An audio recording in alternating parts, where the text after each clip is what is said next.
Welcome to the Ben Daniel Podcast, where we're calling a spade a spade. Folks, the WNBA is lying to you guys. NBC, lying to you guys. Everybody that tries to tell you, oh my gosh, women's basketball is amazing, they're lying to you guys. You remember USA versus Japan? Peacock, 3 million, show them. USA, Belgium, 2.1 million. Show them.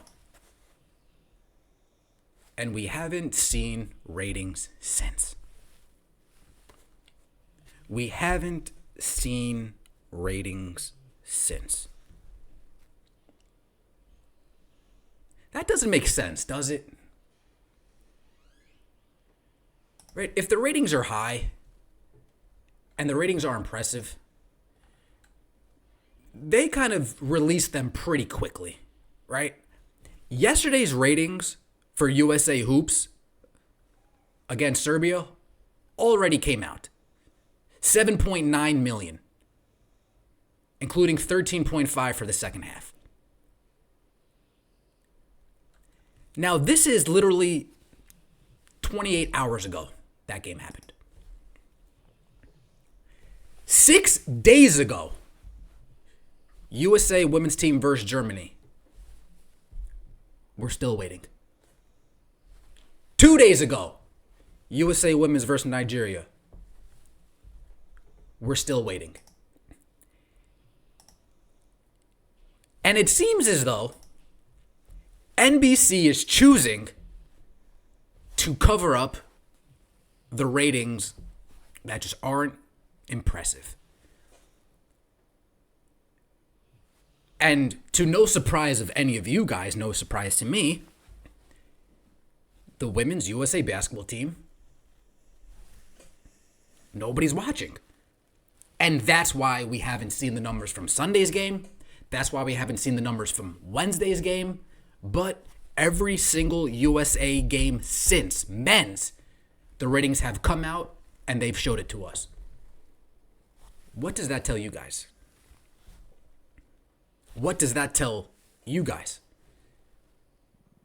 That tells you that it's not as exciting as people think it is. It's not as entertaining as people think it is.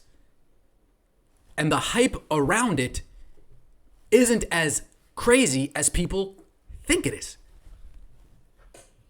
It is all Caitlyn Clark.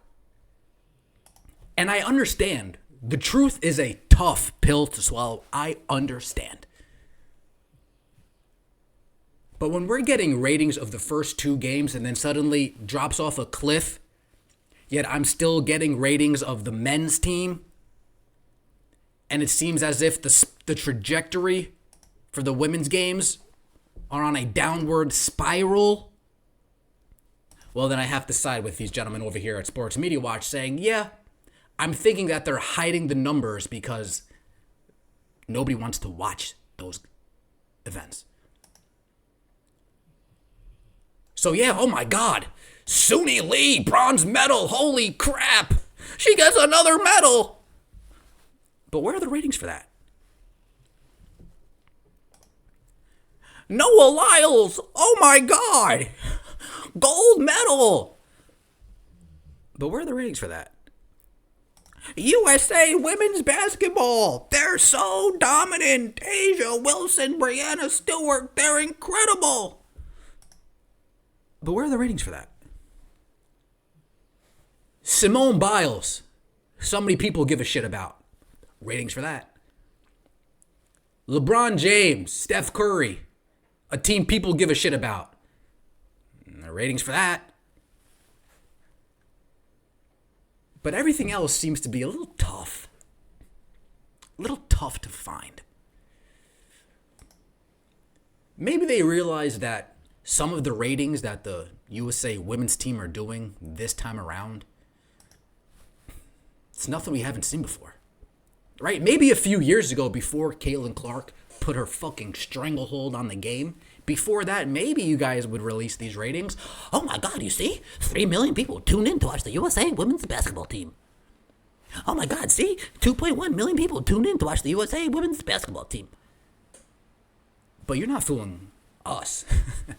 You're not fooling fans that have watched the NBA, MLB, NFL, and have now come over to tune into women's. You're not fooling us. Trust me. The old 46,000 people, yeah, lie to them on your own time. But to the new, educated, informed fan that's picking up what's getting put down, oh, these ratings suck. No wonder why you guys are keeping this swept up in a closet. To us, it's just pathetic. It's just pathetic.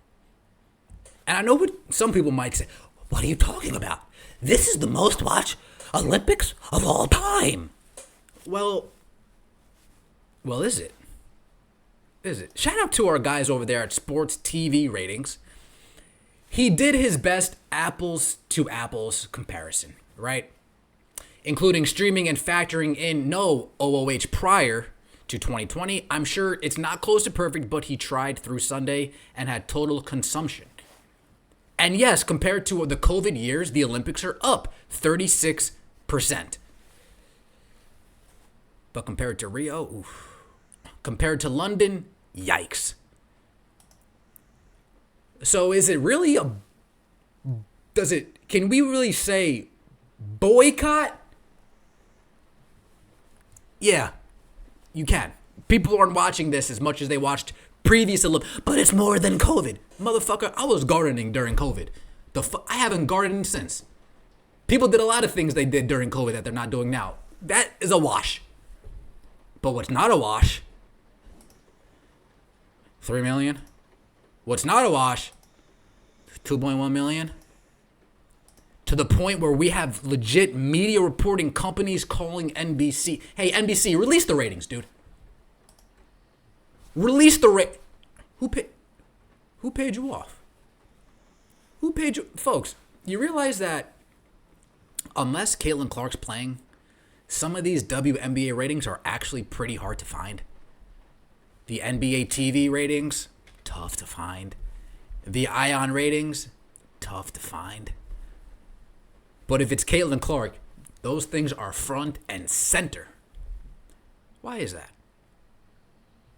It's the Ben Daniel Podcast where we're calling a spade a spade. NBC, you're not slick. WNBA, you're not slick. There are politics involved. But again, now when the WNBA is behind a paywall, they can continue to lie to the 46,000 dummies that used to watch this shit before and say, oh, this is freaking thriving. But to us, we say, well, last time I checked, only Caitlyn Clark was. So you're trying to tell me that once you guys moved behind a paywall, more people are tuning in to everybody else?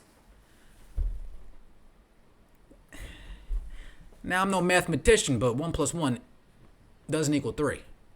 Let me know what you think in the comment section below. This is the Ben Dana Podcast. Appreciate all of the support. You're not slick. You're not slick. Take it easy.